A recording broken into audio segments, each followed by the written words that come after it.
Ladies and gentlemen, welcome back to conference.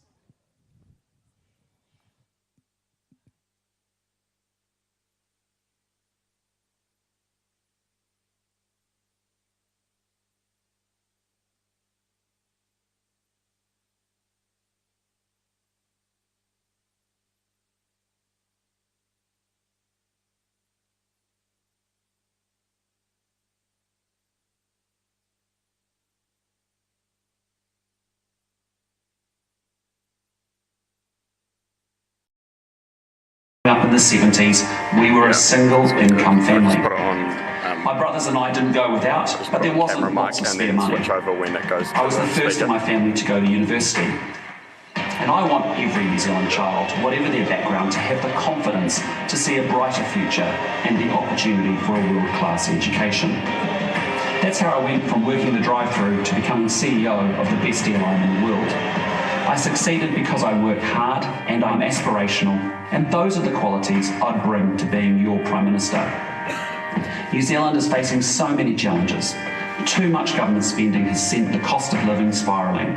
Violent crime is up. The health system is struggling.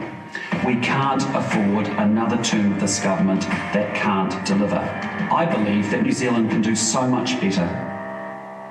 Our kids, Kiwi kids, are New Zealand's future nurses, builders, farmers, business owners and workers in every field you can imagine, and some in fields we can't yet imagine. I want them to live in a country that is competitive overseas, but where they are safe at home. A country that gives practical, targeted help to people who need it. New Zealanders need a government that gets things done, that unites, not divides us, that sees businesses prosper rather than bureaucrats, that protects its environment and that properly manages our economy so Kiwis can get ahead. New Zealanders need a national government. When I was flipping burgers, I had big dreams for myself. I still have big dreams, but now they're for this great country that I love. It's time to take New Zealand forward. There's hard work ahead, but I'm up for that. Under my leadership, a national government will get things done and create a safer, a more confident and a more prosperous New Zealand. Ladies and gentlemen, please welcome the next Prime Minister of New Zealand, Christopher Luxon.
Kia ora. And can I just say thank you so much for that incredible and very, very warm welcome. And I have to say, what a brilliant conference we've had.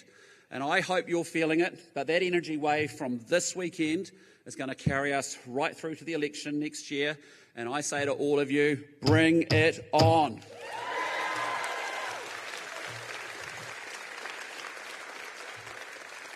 We've had a fantastic weekend. So many great sessions, so many good ideas, so much ambition. And I do want to thank my fantastic Deputy Leader, my very good friend and Finance Minister in the next National Government, the incredible Nicola Willis.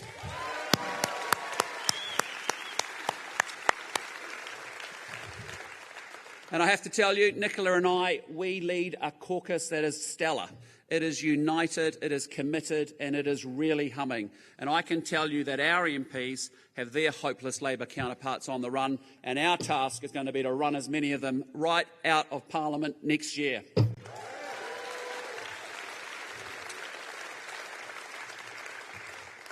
And most importantly, I want to thank all of you, the members, the volunteers, the backbone and the beating heart of this party, because there is no national party without all of you. Thank you.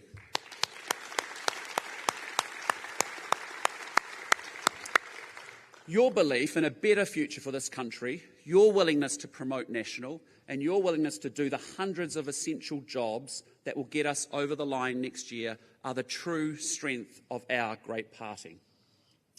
Now, the video you just saw told a little about my life before politics, but it also gave you a glimpse of the three most important people in my life.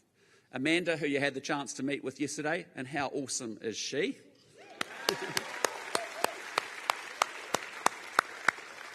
And our amazing children, William and Olivia. And William, thanks for gate crashing today, mate, and making a chance to get here. We appreciate it.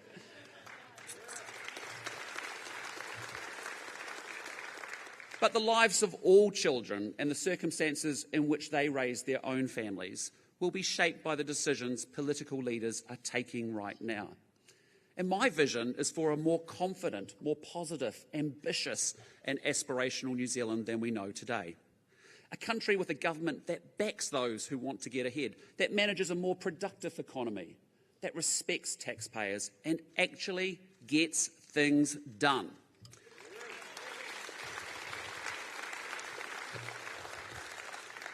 And I envisage a society built on New Zealanders' rights and responsibilities to each other and also to our country. A New Zealand where young people go overseas to act on a bigger stage, not to escape the cost of living and the lack of opportunities here at home. A country with welfare and education initiatives that actually help people flourish, and a country that meets its emission reduction targets. A country that holds on to its ethos of fairness, including to the generations that will follow ours. A country that fosters social mobility and that encourages government, businesses and communities to work together. I want New Zealanders who can't support themselves to know that they will always be looked after. And for everyone else, taking personal responsibility and being proud of it should be part of what it means to be a New Zealander.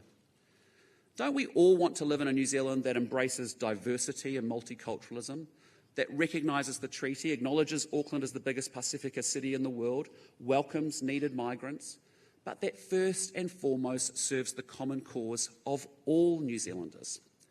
A country that emphasises what unites us instead of what divides us. A country that says absolutely, explicitly, that there is one standard of democracy, equal voting rights and no co-governance of public services.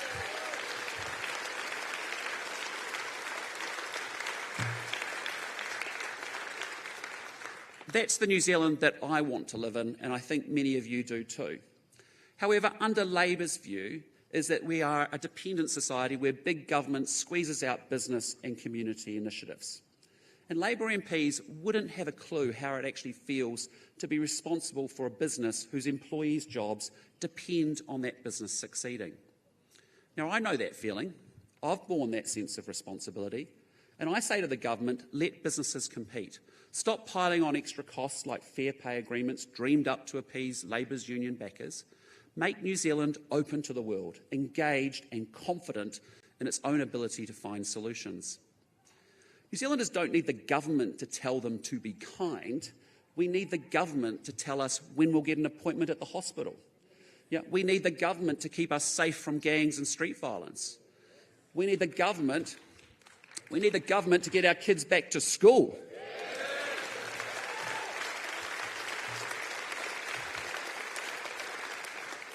And being in government isn't about telling people that you care. Saying you care while taking no meaningful action is empty. Caring means identifying the problem, devising a solution, and getting things done. And that's what a national government that I lead will do. And it's what a Labour government led by Jacinda Ardern demonstrably cannot do. And Labour has shown time after time that it cannot deliver the things that New Zealanders need and want. And from hospital waiting lists to being able to afford a first home. From parents desperate to get mental support for their kids to an increasing number of people living in cars. And the 1,300 more children living in poverty since Labour came to office. The very things that Jacinda Ardern campaigned on are all worse. And instead of devising solutions, Labour announces working groups. Many they report back, maybe they don't. But the general sense is of Labour being overwhelmed by the burden of office, and that doesn't change. And instead of solving problems, ministers put band-aids on top of band-aids. You know, the government made up the cost of living payment to cover its own mismanagement of the economy, which has seen inflation overtake wage growth every quarter for the past 2 years. And then they so mismanaged delivery of the payment that your taxes are now being given to investment bankers in London, backpackers in France, and it turns out dead people. Labour cannot deliver anything. And the problem is they conflate spending more with doing more when those are two very different things. Since Labour came into office, 50,000 more people are dependent on the job seeker benefit than when National was in power 5 years ago. It's a government failure that I'm going to talk a little bit more about in a minute. Since Labour came into office, there are 4 times as many people living in cars, there are 4 times as many on the State House waiting list, and there's 4,000 kids in motels at a cost of $1 million a day. The government is spending $5 billion more a year on education, but now only 46% of our children are attending school regularly. These are economic and social failures under Jacinda Ardern's watch. Yet she never, ever holds herself or her ministers accountable for them, and that is shameful.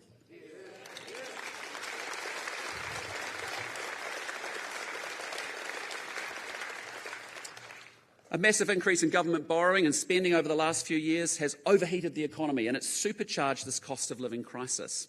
This year, the government will spend $51 billion more than National did only 5 years ago. And that equates to $25,000 per household of additional new spending this year alone. This year's budget included by far the most new spending of any budget in New Zealand's history, and it was delivered when the economy was already overheated and inflation was rising. Grant Robertson is addicted to spending, and he was overspending but long before anyone had even heard of COVID. And he has missed every new spending limit he has ever set for himself over the last 5 years. So it's not surprising that, as Nicola said yesterday, to pay for all this spending during COVID, New Zealand has borrowed more than any OECD country apart from the United States. Now, you couldn't run a household like that, you couldn't run a business like this, and frankly, you shouldn't run a country like it either. Because if you think of the economy like a car, then the government and the Reserve Bank have been squashed together in the driver's seat, and they've been pushing the accelerator flat to the floor. And now, like some terrified passenger realising the car's going too fast, the bank's now pressing hard down on the brake. And the car's got the wobbles, and there's a very strong likelihood it's going to crash. And the impact of this hair-raising mismanagement of the economy is that homeowners, some who bought during the record house prices reached under Labour, are now lying awake at night fearing that the next interest rate rise will be the one that forces them to sell up, likely at a huge loss. And worst of all, for all this government spending, nothing is being achieved. It can be different, and I know it can. The last National government came into office in 2008, inheriting a set of Treasury forecasts showing deficits stretching out for a decade. And in fact, every incoming National government since 1960 has inherited an economic mess from Labour.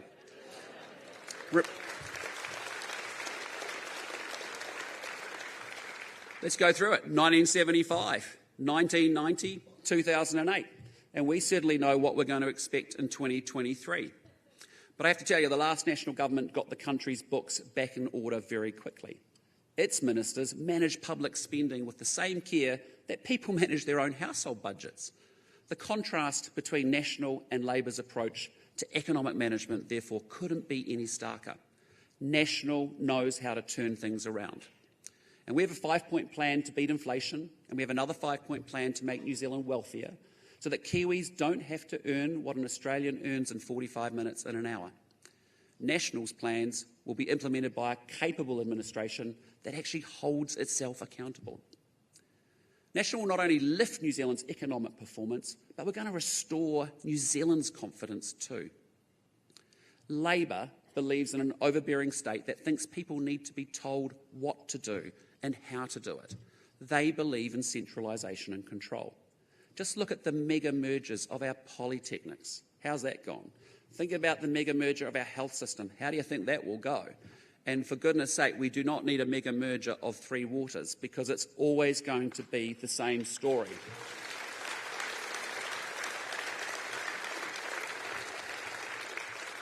The problem's this: Labor thinks that Wellington knows best and that knows better than the rest of New Zealand. And they've spent more money, hired 14,000 more bureaucrats, and they've got worse results. Only Labor could spend so much to achieve so very, very little. And I reject that approach. National believes that those closest to the problems should be closest to the answers. And that's why we back community-led solutions. For example, the COVID vaccine rollout showed that bureaucrats in Wellington don't always know how best to reach people. Just ask the Māori organisations who had to take the government to court so they could get people vaccinated. National also believes in personal responsibility, and we back Kiwis to make the best decisions for themselves, their families and their whānau. Now, I want to come back to welfare, because New Zealand is rightly proud of its history of supporting people through adversity. And a government that I lead will build on that legacy. But in fact, we will do more, because using the social investment model that Sir Bill English introduced, it uses long-term data to work out where and when targeted and powerful actions should occur to change the course of a person's life, and the taxpayer's liability that goes with that for the better. National wants all New Zealanders to be able to pursue their aspirations. And a good education followed by a job is the best and usually only long-term path to achieving this. And when it comes to welfare, every New Zealand government, Labor or National, will always support those who permanently cannot work and those who are temporarily unable to work as well. But when it comes to those who can work, Labor and National's approach is different. Having a job in early adulthood, it sets you up for success through your working life. And conversely, if you're on a benefit before you turn 20, across your lifetime, you're likely to spend 12 years on welfare. And I know people are worried about this. I was talking to a mum in Wellington recently whose son has been absent from school for so long that just last week he was unenrolled. And now he's going straight on to the benefit, and she's really worried sick about what his future will look like. And frankly, she's right to be worried, because welfare dependency pushes people further away from the rungs of social mobility. It locks them out of opportunities and a sense of purpose and social connections that jobs can provide. And benefit dependency not only harms the person trapped on a benefit, but it can also harm the children who grow up in benefit-dependent households. And under Labor, there are more of them. There are now 1 in 5 children in New Zealand growing up in a household that depends on welfare. 1 in 5. And as a nation, we all bear the costs when welfare becomes not a safety net to catch people if they fall, but a dragnet that actually pulls the vulnerable in. And I will not be a Prime Minister who allows young people's lives to be going to waste when there is something more that could be done to propel them along a more fulfilling path. And I will not be a Prime Minister who thinks it's okay that the numbers of young people who are able to work, but who instead are on a job seeker benefit, is growing during a period of almost full employment.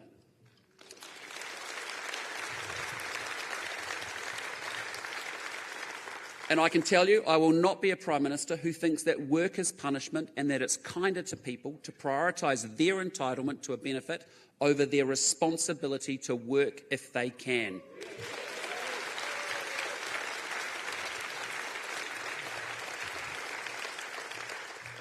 And right now, with businesses crying out for workers, there are 50,000 more New Zealanders on a job seeker benefit than there were under National. And as you know, their benefits come from the taxes paid by other New Zealanders who would gratefully have kept that money if they hadn't had to pay it in tax. And yet every measure of dependency on the job seeker benefit has increased under Labour. Disturbingly, 34,000 under 25-year-olds are on it, and that's a 49% increase under Labour's watch. And worse still, the number of young people who've been receiving the job seeker benefit for a year or longer has almost doubled. That's right, the number of under 25s who've been on the job seeker benefit for more than 12 months has just about doubled in a time of acute labour shortages. It doesn't make sense to anyone. It's not a sign of a government that cares. It's a sign that this government talks itself up but doesn't actually know how to deliver. It's a sign that this government has no ambition for the people who most need help. And it's a sign that the government is abandoning young New Zealanders. But I want to tell you, National cares. National cares deeply. And a government I lead will do more to steer young people away from a life of isolation and dependence on welfare and towards a life of independence and participation through work. National thinks that if you're young and you can work, you should. And if you can't find a job, you need encouragement to keep taking active steps until you get one. And some young people have barriers to employment, like, say, not having a driver's licence or having an addiction. And whether they're simple or complex, the earlier the problems are identified and tackled, the sooner they can be addressed.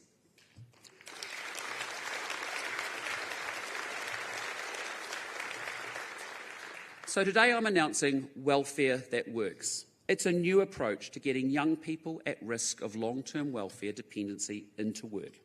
Because the increasing numbers of young people on welfare shows us that the Ministry of Social Development is not giving them priority. And a national government will not keep funding failure by government departments. If government departments can't deliver, we'll find someone else who can, because we care about outcomes. So in this case,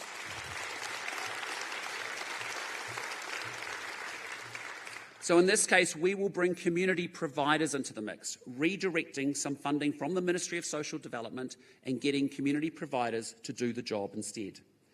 We'll contract them to provide under 25-year-olds who've been on the benefit for 3 months or more with a dedicated job coach to help them get into work. Young job seekers will get more support with a proper assessment of their barriers and an individual job plan to address those barriers and then find a job.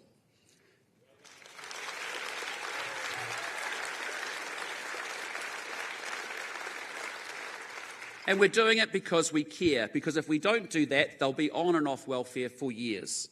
And a government I lead won't simply waste human potential, and we won't give up on the people who could and should be contributing. Currently, people are not, as standard practice, required to have a plan to obtain employment until they've spent 12 months on a benefit. And I can tell you that is far, far too late. And if you don't have a case manager, although you can call an 0800 number if you want, that is far too casual. And under a national government, if you're young and you're on the job seeker benefit for longer than 3 months, whether or not you ask for it, you'll be getting some help.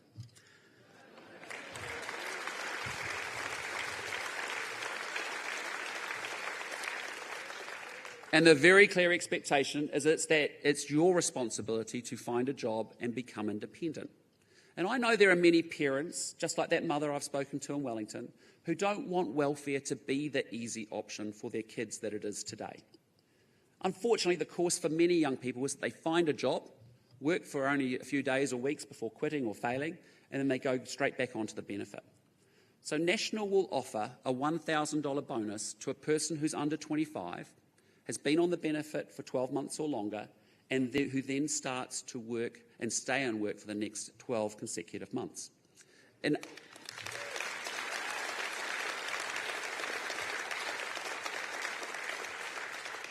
in other words, they have successfully broken their welfare dependency.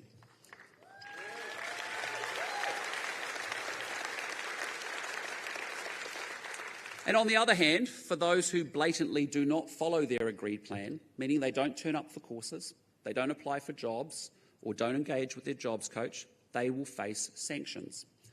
And under Labor, the use of sanctions has fallen dramatically. So perhaps it's no surprise there's been a big increase in the numbers on a job seeker benefit and in how long they stay on it. But if Labor thinks it's being kind to set young people up for a lifetime of dependency, even when there are thousands of jobs they could be doing, National doesn't. National's approach will be about people's potential to contribute, not just their entitlement to be supported. That's what we believe that a society built on rights and responsibilities is all about. Any changes obviously need to be fair to job seekers and they need to be fair to taxpayers, and I believe we've got this policy and that balance right. So in summary, I have three messages for three groups of people. Three messages for three groups of people. First, to young people trying to find a job, that is a hard place to be, and if there was a national government, you'd get more support and more encouragement from your own job coach to find work. Second, to young people who don't want to work, you might have a free ride under Labor, but under National, it ends.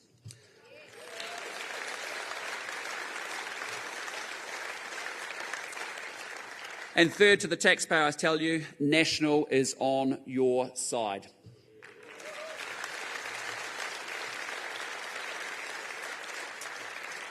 So, fellow National Party members, I want to tell you this is a great country, and all of us are so lucky to live here.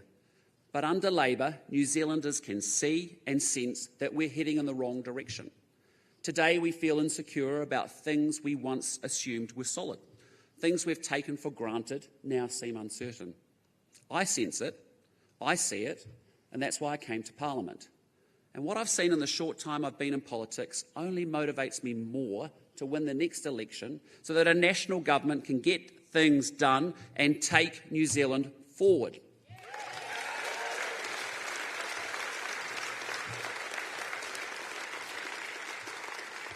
And I can tell you the election is going to be incredibly tight.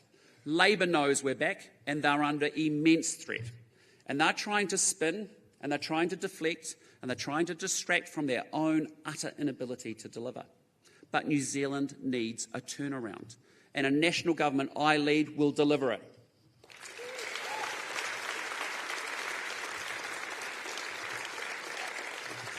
Only National can provide the hope that things can be different. Only National can deliver the prosperity that New Zealand deserves. And only National can build the strong economy that New Zealand desperately needs. And National Party members, my enduring promise to you all is that under my leadership, National will be the government that New Zealand needs, and National will be the party that takes New Zealand forward.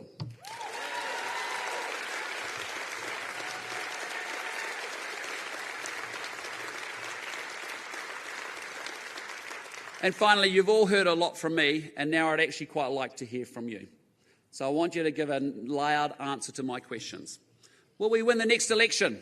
Yes! Will we take New Zealand forward? Yes! Will we get things done? Yes! Tell me, who will we party vote for? National! Say that again. National! Righto. Can I say thank you all? Let's get to work. Let's go make it happen. Thank you so much.